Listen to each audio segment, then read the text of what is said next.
My name is Mike DeVlieger, and today I'm here with Sally Onesty, and the topic is the opioid crisis. Obviously, it's a topic that is a plague that is ravaging America and New Jersey, and we're here to talk about it, talk in candor, and see if we can improve communication with ourselves and with our kids, and make an impact into the crisis. Sally, thank you very much for joining us today.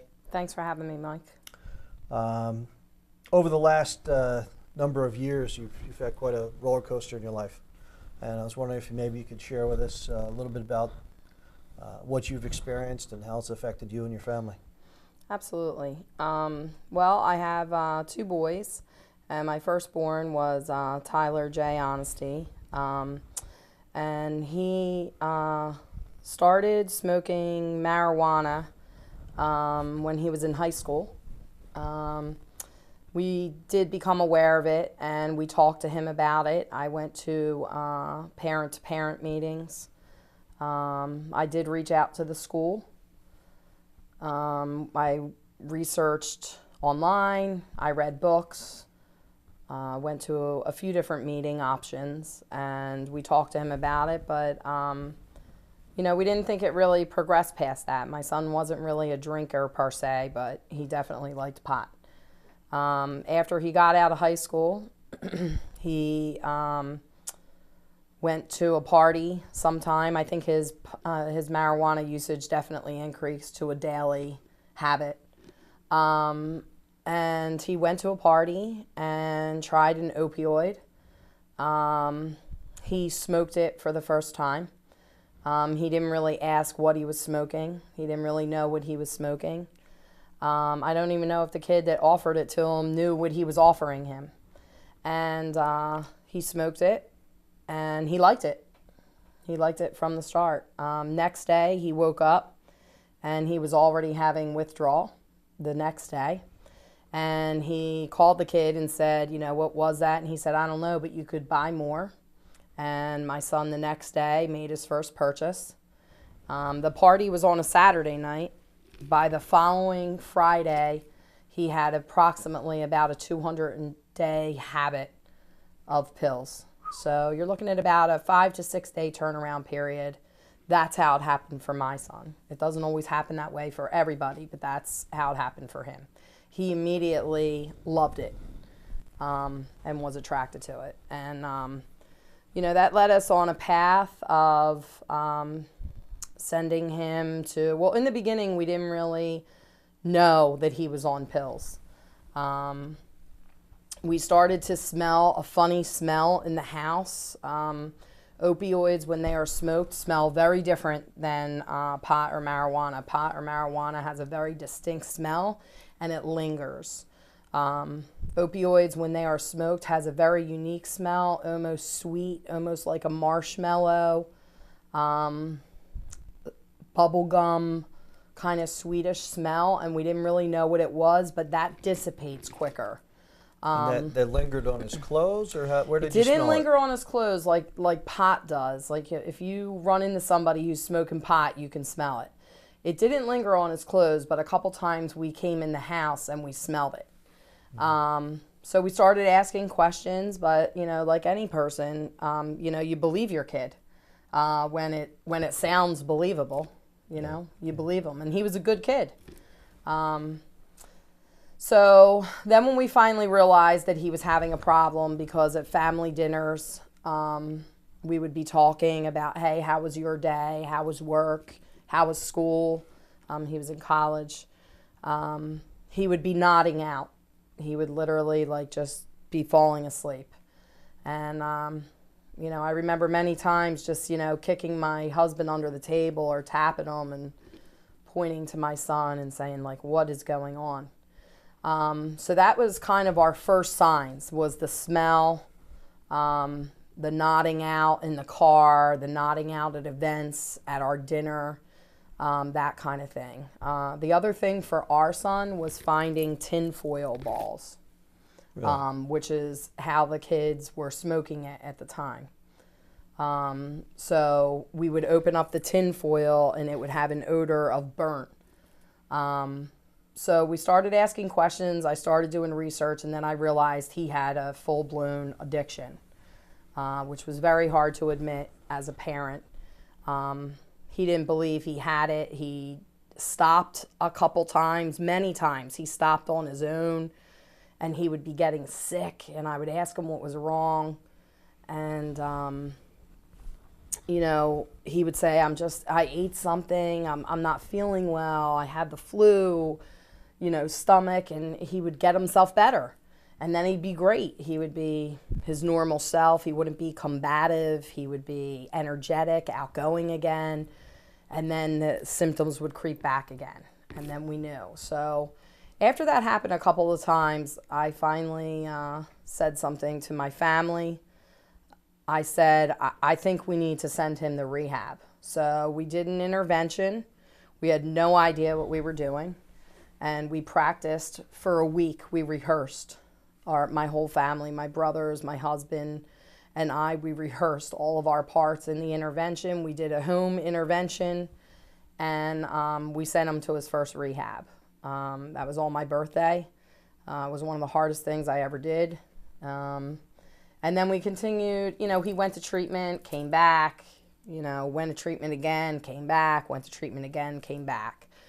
On probably the second or third treatment center, my younger son, noticed a needle in his room and noticed a couple blood drops on our deck and a couple blood drops in our storage unit under our house. And so we questioned him about heroin, and he said, I tried it one time and I hated it. I didn't like it. I'll never do it again. It's important to say that he was sober before his heroin use. He had been sober for a while, and he was in a car accident. When he was in that car accident, he was sober because I saw the drug test. He was clean. He had been clean for a while. But when you're in a hospital, he was put on morphine, and he became addicted immediately while he was in the hospital. Hindsight is, when he came out of the hospital, we should have put him in rehab, but we didn't know. So he came home, and he didn't want to go on any opioids because he didn't want to become addicted, and the pain was too great for him for his injuries since he was airlifted and was in the hospital a week. And he had no money left, so he sought out heroin. And then we started to just get more signs. This was about a 2-week period, all in 2 weeks, and we figured out, hey, he's a heroin addict. So then we send him away again. It was his decision. We gave him options, and he decided to go. We didn't force him this time. The first time we forced him. This time we gave him the option, and he went. You know, I mean, he was doing really well. He was doing well. Then he came back, and he was in a sober living facility, and we got a call on, I think it was a Wednesday night, a Thursday night. It was a Thursday night. No, it was a Wednesday night. It was a Wednesday night. And it was from the house manager. And the house manager said, I think he's been using, but I didn't test him. And my husband stuck up for my son and said, well, how could you kick him out if you didn't even test him? How do you know? And the manager said, I'm dropping him off at the house. So he dropped him off at our house with his luggage. And that was Wednesday. He wouldn't take a drug test for us. He went back to IOP, wouldn't take a drug test for them. What is IUP? IOP is intensive outpatient. He was an intensive outpatient. He was working. He was living in a sober living home, and he was at an IOP. And he was doing well. But that day when I drove him to IOP, he started nodding off in the car again, and I knew he was using. So when he came home, he wouldn't test for the IOP. He wouldn't test for his counselor. And when he came home, my husband and I said, "You have 2 hours to prove to us in a test, or you're going to have to move. You're going to have to move out." That was on Thursday, and Friday he moved out, and he showed up for work Friday. Showed up for work Saturday at his 2 jobs. Sunday morning, we got a call that he had overdosed on one of his jobs, so we went to the hospital. We offered him, we had 3 treatment facilities, detoxes, and beds, all for him. We gave him the option. He denied all of them. He said that he wasn't ready yet. That was on Sunday. Monday, we spoke to him, and that was the last we spoke to him. On March 7th, 2017, on a Tuesday, he was found dead in a hotel room in Atlantic City, and he had overdosed from heroin laced with fentanyl. He did not have Narcan with him, and he was alone, so he couldn't save himself, and neither could any EMT. Now that's how our story ended, but it doesn't have to end that way. Well, I having known you and interacted with you a bit since that time, I know you've channeled your grief and your pain into some positive activities to affect this cause. Can you give us a little insight into some of the actions you've taken and done that might help positively impact some of the other people affected? Yeah. Well, first was when we came to the realization that our son was gone from a heroin overdose, we decided right in that moment to make it very public. So we put in his obituary that he died from a heroin overdose. Then when we did his celebration of life, his funeral services at our church, we wanted to make it very public, and we met with our church, and we said to them that we know there's going to be a lot of kids that show up at this funeral service who are under the influence, who are addicted. There's going to be teachers, parents, and we want every single person here to leave changed. So, or just knowing 1% more. So my son's girlfriend spoke. She lost both her parents to addiction. They both died from addiction. Then my son spoke. And he spoke about what it's like to live with a sibling with an addiction. We had Tracy speak from Speakers of Change. We had her speak about the statistics of drug usage in America. Then my husband spoke. Then I spoke about what it's like to have a child. Then our pastor spoke. And it was very insightful. It was very impactful. I think there was like 1,400 or 1,600 people that showed up, and I'm still to this day getting messages how impactful that was. Now that was our decision. What we've done since then is I reached out to all of my son's friends who I know through the grapevine, or through I know what he's told me, or what other people tell me who I know are struggling. I've reached out to all of them via text, via Facebook, via whatever, Instagram, and offered them to take them to breakfast, lunch, or dinner with no strings attached. No judgments, no strings attached. And many kids took me up on that offer.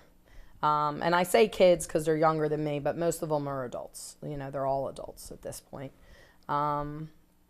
And I'm happy to say, I had the privilege of driving in kids to detox. I've had the privilege of, and I call it a privilege because it is a privilege, to drive a kid into rehab. And, they make the decision. They make the decision. That's very important, that they decide that they're ready and that they want the help. But, my son's death impacted a lot of people. It impacted a lot of teachers, a lot of kids, and a lot of parents. And I think that that's a good thing. It's horrible that I had to lose my son, but it's a good thing that other lives have been saved because of his death. So. Indeed, and that's you're an extraordinarily strong person. Thank you. And that's an incredible mission you're on. So Thank you.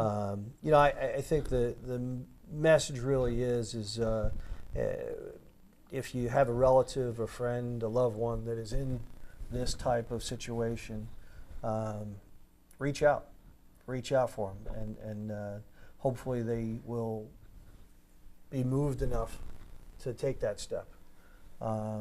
People can be saved; they're saved all the time. It's a powerful disease, but you can affect it. But you have to engage in that difficult conversation and address it head on. Any words of advice, I mean, for people going through similar things, the parents that may have spotted these tendencies in their children? Yeah, well, you know, addiction normally is a family disease. So I would say if you have a family member or a friend that has an addiction, the best way that you can help them is for you to get help yourself. And there's many different avenues and ways in which to seek help.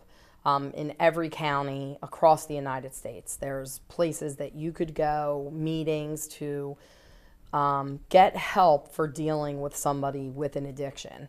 Because dealing with somebody with an addiction is very emotional. But, you know, people do recover. They recover every day, and we have more people in recovery than people that are dying. Yes, there's an alarming rate of people that are dying from addiction, but still there are more people that have been in recovery and that are in recovery than are passing away. So, you know, there is hope out there. The other thing I would like to say, Mike, is that it normally takes more than one time. You know, when I sent my son the first time to rehab, I thought, thank goodness, this is it. And I was very naive, and I didn't understand that it would take multiple times. So, and maybe it doesn't have to take multiple times for one person, but usually statistically, it takes multiple times.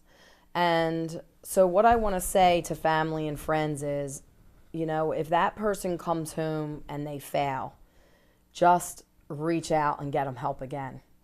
You know, offer to get them help. Just keep giving them hope, believing in them without enabling them, and just keep reaching out for help. And thank you for what you're doing, Mike. Well, we're certainly trying to get the word out there, and you know, if it was cancer or some other disease, it comes back and you fight it again. You Absolutely. know, there isn't a choice in the matter. You know, There isn't. But again, And addiction is a disease. It is There's- a disease. It is a disease. there is no doubt that you know they have no choice at that point. You know what I mean, at that stage. But you know, our journey here, our mission in this broadcast, in this series, is two-pronged. One, to educate the community, the parents, the kids. Don't do it the first time. If you don't do it the first time, you never have to break it. You never have to fight that battle. But certainly, the battle is winnable.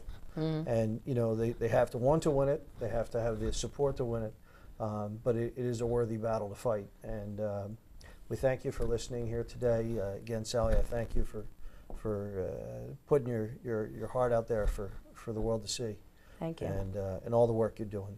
Thank you. It's really impacting our community in a positive way. I appreciate that.